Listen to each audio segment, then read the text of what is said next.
hello' বন্ধু বান্ধৱীসকল আপোনালোক সকলোৱে কেনে আছে আশা কৰোঁ আপোনালোক সকলোৱে ভালে আছে আসাম জিকে চেজি চেনেলত পুনৰবাৰ স্বাগতম জনাইছোঁ চেনেলটোত যদি আপোনালোকে নতুন আহিছে চেনেলটো সাবস্ক্ৰাইব কৰি দিব লগতে বেল আইকনটো প্ৰেছ কৰি দিব যাতে মোৰ নতুন ভিডিঅ'বিলাক আপোনালোকে পাই থাকে আজি আপোনালোকৰ মাজত লৈ আহিছোঁ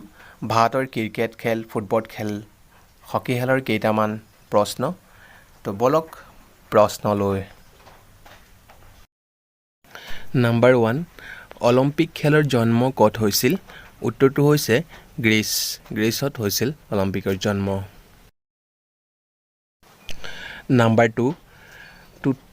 2020 চনৰ অলিম্পিক খেল ক'ত অনুষ্ঠিত হৈছিল তা টকিঅত হৈছিল নাম্বাৰ 3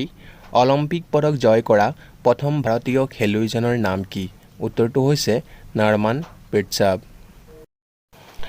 নাম্বাৰ 4 সৰ্বপ্ৰথম বিশ্বকাপ ফুটবল কেতিয়া খেলা হৈছিল উত্তৰটো হৈছে 1930 চনত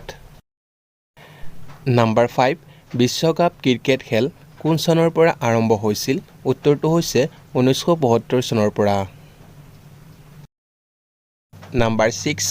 ক্ৰিকেট খেলৰ জন্ম কোন দেশত উত্তৰটো হৈছে ইংলেণ্ডতে জন্ম হৈছিল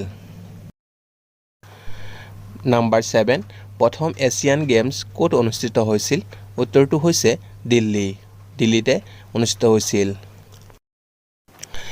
নাম্বাৰ 8 ভাৰতৰ কোনজন খেলুৱৈ প্ৰথম ভাৰত ৰত্ন সন্মান লাভ কৰিছে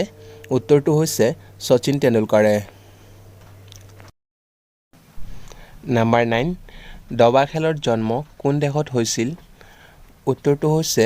দবা খেলৰ জন্ম ভাৰততে হৈছিল নাম্বাৰ 10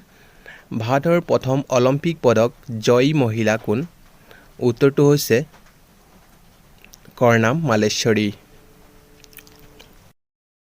তো ধন্যবাদ থাকিল বন্ধু বান্ধৱীসকল অহাকালি আসাম ডাইৰেক্ট ৰিক্ৰুটমেণ্ট 2022 পৰীক্ষাৰ্থীৰ বাবে মোৰ ফালৰ পৰা আন্তৰিক শুভেচ্ছা জ্ঞাপন কৰিছোঁ আৰু চেনেলটোত নতুন আহিছে চেনেলটো ছাবস্ক্ৰাইব কৰি দিব